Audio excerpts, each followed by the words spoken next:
don't go after the money, go after the work that you enjoy doing, the field that you enjoy doing. And I think in the long run, it will enable you to go through the difficult times.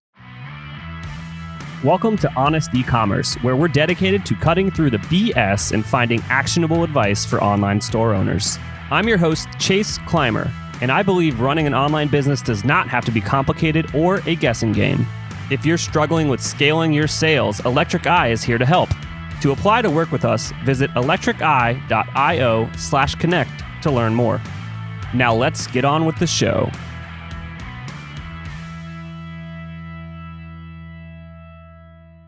Hey everybody, welcome back to another episode of Honest Ecommerce. I am your host, Chase Clymer, and today I am welcomed from across the pond, Alex Ikonn. Welcome to the show.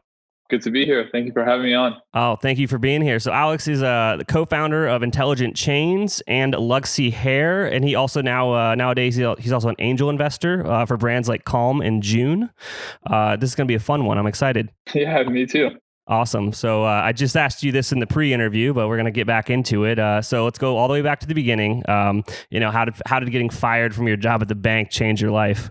I would say it was a great experience how you can turn around a very traumatic event to be one of the best events of your life. So, looking back, life makes sense a lot more.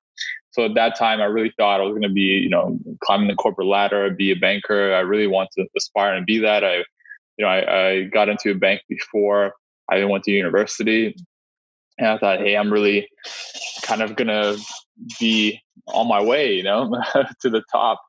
But how I guess it really changed my life was that it really set me on that path to become an entrepreneur, because what being fired taught me was that, in big organizations, there's nothing wrong with them, but you are in a sense a number. And if you don't follow policy, no matter how great you are, because, at that time when I got fired, I was, working full time at the bank. I was full time in university. And I still had a side business, like a side hustle, that's very popular now, on the side. And that side hustle is the thing that got me fired. And that was great. It was great that thing got me fired, because it was kind of like, it's against policy to be doing something else while you're doing your kind of day job. And I understand, if anybody was working for me and they're doing their side business during the time I paid them, I'll probably be pissed off as well. But at the same time, you could be like, hey, how are you managing all this? You're performing at work. You have a side business, you're at school. Obviously, you have a lot of capabilities to do something more, but a lot of times in big organizations, they just don't care about that. And it's easier for them to just get rid of you so that you don't disrupt anything. However, in being an entrepreneur, one of the most, I guess, important qualities is to be able to think outside the box, is to be able to disrupt processes and look for leverage where it exists. Awesome. Now, was that side hustle that you were talking about, was that Luxy Hair?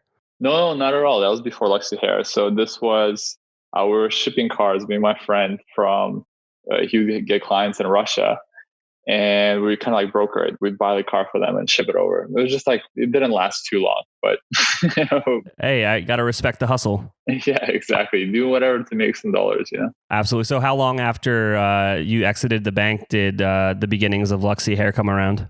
It took almost 2 years. So I had about 2 years left of school left. And I said, hey, while I'm in school, I'm just going to try doing entrepreneurial things and not go back to 9 to 5. And fairly quickly, I would say, I guess not fairly quickly, it took about 2 years. And Luxy really took off right before we're about to run out of money. And I just finished university, and I was like, okay, it's time to kind of get a job, because I said, I'll toy around with this entrepreneurial thing until I get my degree, and then if anything after, I'll just go back to corporate.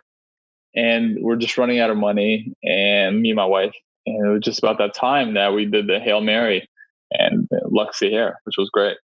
Cool. So for those of the listeners that are kind of unfamiliar with the brand, you want to give us the quick rundown of what Luxy Hair is and kind of like that journey? Yeah, sure. So Luxy Hair is a direct-to-consumer hair extension brand. So the main product is hair extensions. And we're one of the first, before even direct-to-consumer was hot or interesting, we built a direct-to-consumer business. And it was really the idea was not to build this big business. It was really a lifestyle business. And it really took off because we utilized, because we didn't have a lot of money for marketing, we utilized social networks like YouTube and even like forums back in the day. Even like Reddit is still popular, but like Reddit, Yahoo Answers, all whatever we can get on. But the way the business really took off was because of YouTube and the YouTube content library that we built up, and it became one of the largest YouTube channels all about hair. More than 3 million subscribers. I guess like almost like 500 million views now. A lot of videos with 10, 20 million views from those early on days. And it was just, sometimes even though looking back, people would be like, oh, it's too late. There's already Michelle Phan out there that existed and other beauty bloggers. But we still entered the space and we still found our niche and we're successful. But right away, we did it not to become influencers in a way, but we came to do it because we knew right away this was just a great platform for marketing, for leads, and we really believed in content marketing, and that's what really grew our business fairly quickly. Yeah, that's amazing. Support for today's podcast comes from our friends at Simplr, a new way to staff 24/7 sales and customer service on your e-commerce store. It works with your existing email and chat platforms, so setup is quick and easy. Simplr's network of on-demand, US-based Simplr specialists are standing by to answer your customers' most common questions. Set it up for free today and then turn it on or off depending on your customer volume. You only pay $2.25 for every resolution. There are no hidden fees, contracts, or minimums. Close more sales with Simplr by staffing your email and live chat around the clock with Simplr specialists. Start your free 7-day trial at simplr.ai/honest. That's simplr.ai/honest. And so I like how you said it at the beginning, it was a lifestyle business. And, since I kind of read up on you, I kind of know what happened at the end there. So when did it change from being a lifestyle business to like, hey, we might sell this thing? I guess we never really thought about really scaling to even sell a business. That's not what we were thinking about. However, our goal initially was to make just like $1,500 a month each, and we would have been happy because we're just students living like my mom, so that's all we needed. And but however, as the business started growing and we started, we hit 7 figures in our first year, we realized, wow, there's a lot of potential here and opportunity. And we still kind of did lifestyle-y stuff for the next 3 4 years, not really taking it seriously. However, then what started happening is private equity companies started approaching us and be like, hey, we're from venture capital or private equity, want to chat? I'm like, sure, whatever. I remember even taking a meeting with, I think it was, some big firm on Sand Hill Road. It was a big venture capital, it was Sequoia.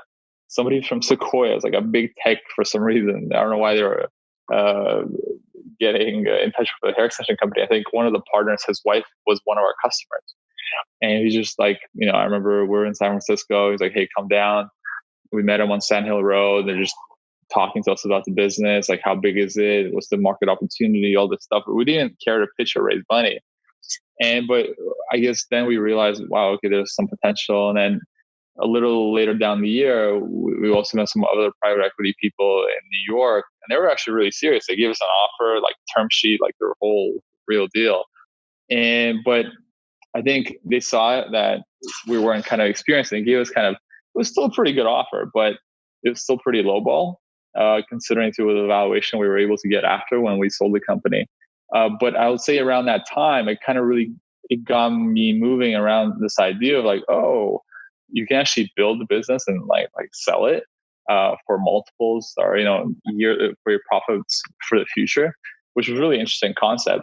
So that's really how it all started with that idea, I would say. Yeah. So what's that whole process like of getting acquired once you guys definitely started taking it more seriously? What are some of the things that people wouldn't think about? What do you mean by that?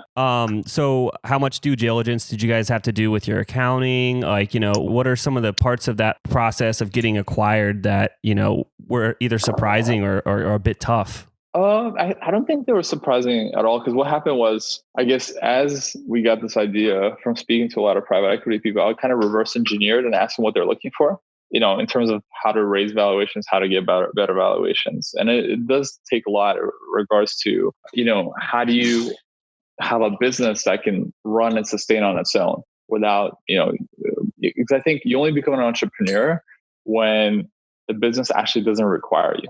And this is where a lot of people, even nowadays, they call themselves entrepreneurs, but you're not really entrepreneurs. Even if you have a large business, but the business still relies on you, you're still self-employed.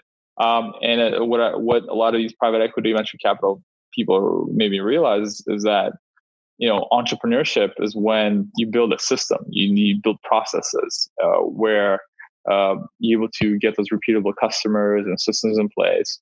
And that's when we started really building a team. Because before that, we would just have two customer service people and one social media person, And then we realized we need to build a bigger team that it can go without us, and that doesn't require me for marketing or myself for management or anything like that. That's when we started hiring, Lulu, who then became, she was first just an operations assistant.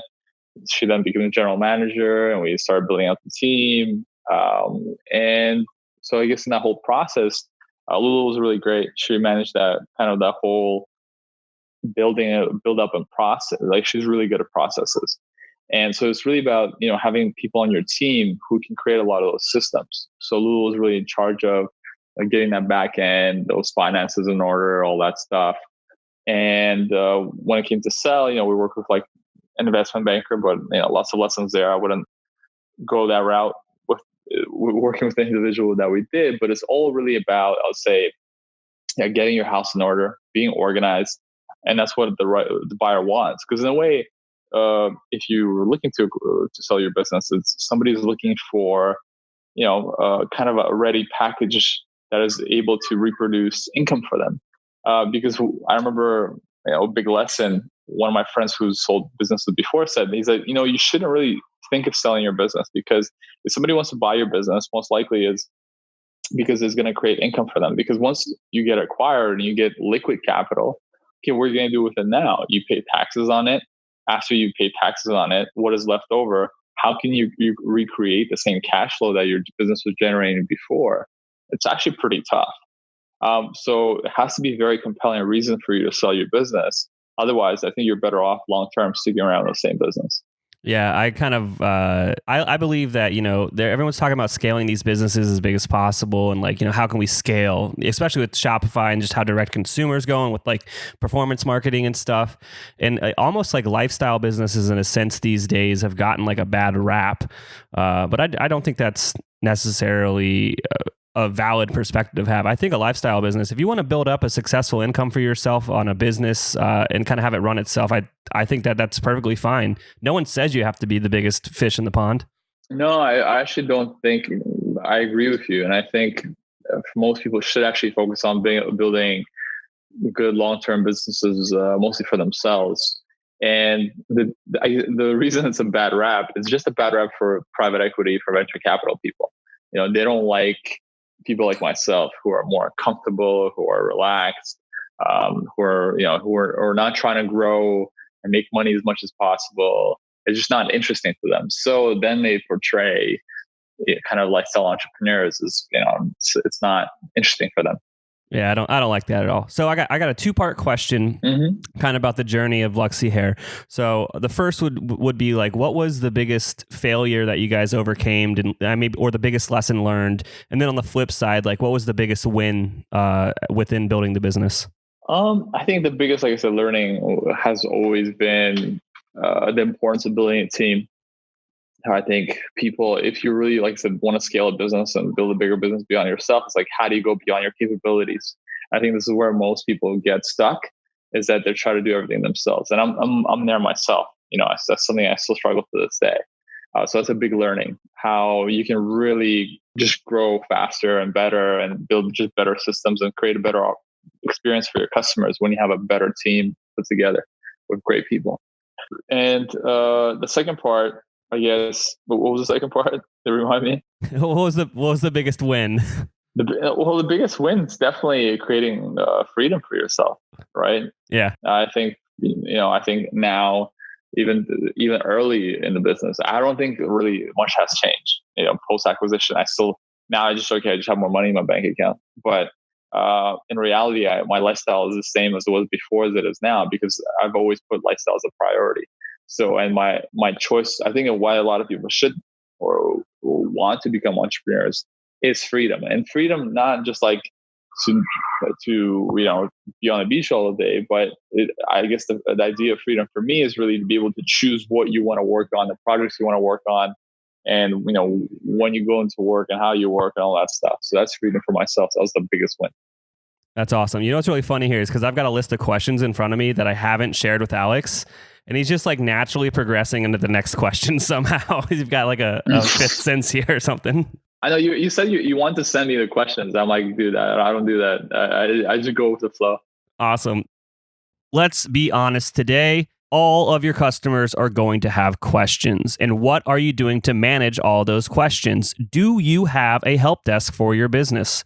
One of our sponsors of today's episode is Gorgias, and Gorgias is the #1 rated help desk for e-commerce. It integrates seamlessly with Shopify. We have installed it on a bunch of stores. It's also used by brands like Movement and Rothy's. And what it does is it takes all of your customer insights and information, brings it into one amazing dashboard so you can solve their problem as quickly as possible. If you want to give Gorgias a try, visit gorgias.link/honest. That's GORGIAS.LINK/HONEST to get your second month free. Yeah, so my next question was, you kind of talked about it a little bit, was so like, what's life like for you these days? And kind of talk a bit more about angel investing and like, what are you looking for in brands now that you're kind of on the other side of it? No, I've always been angel investing, kind of just, even like I said, nothing has really changed. The only thing that's changed is I have no employees, which just sucks. So I'm looking forward to actually having more employees again. I'll get into that. But with angel investing, I've always done it just kind of like on the side, just for fun, mostly through AngelList.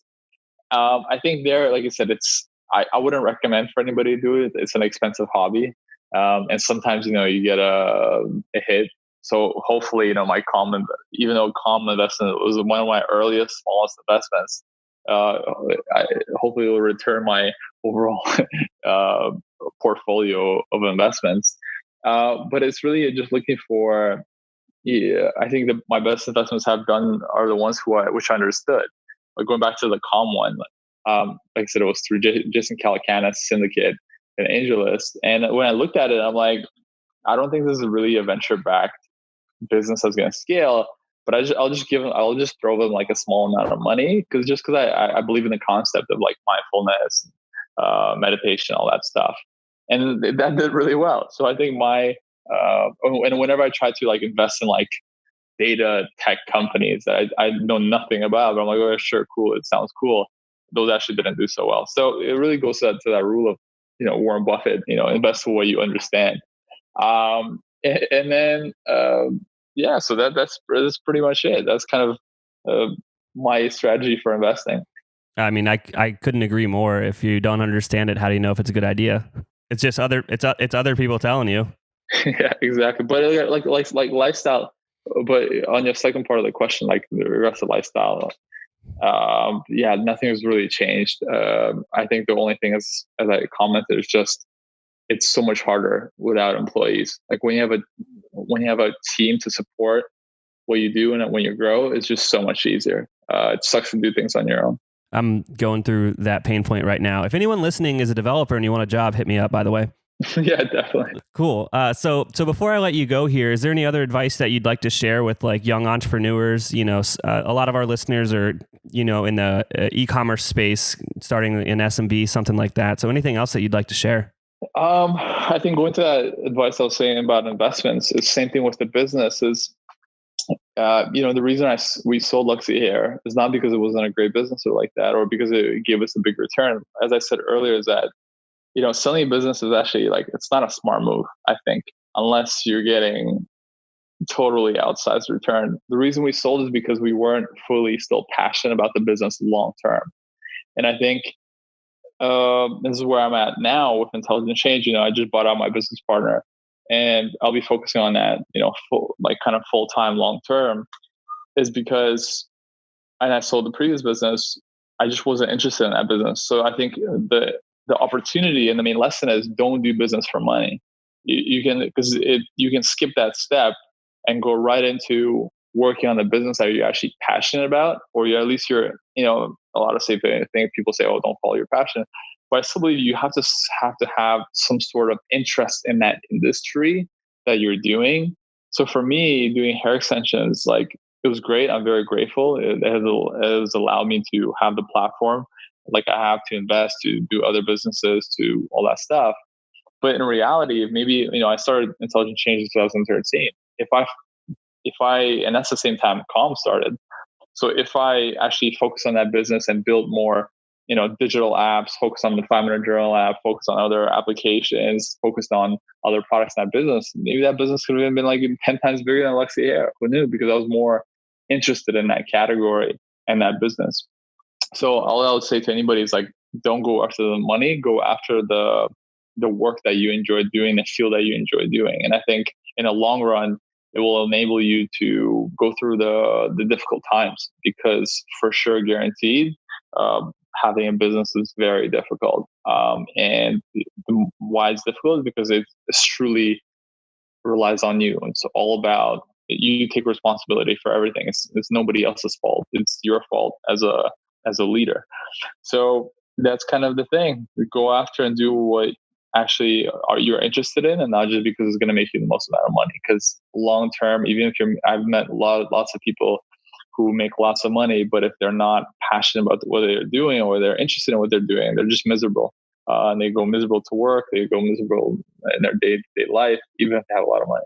That's amazing advice. Thank you so much for that. Before we go here, if people want to learn more about you and what you've got going on, where should they go? What should they do? Definitely check out intelligentchange.com. That's, I guess, where a lot of the focus is going to go into right now. And you can also follow me on Instagram at Alex Ikonn, Ikonn, 2 N's. And on YouTube as well. I haven't posted videos in a while, but hey, who knows? Maybe I'll start again. But I have a lot of content from back in the day that's, it's educational or inspiring, motivating. So you should definitely check it out. Awesome. Thanks a lot for your time. I cannot thank our guests enough for coming on the show and sharing their journey and knowledge with us today. We've got a lot to think about and potentially add into our businesses. Links and more information will be available in the show notes as well. If anything in this podcast resonated with you and your business, feel free to reach out and learn more at electriceye.io/connect. Also, make sure you subscribe and leave an amazing review. Thank you.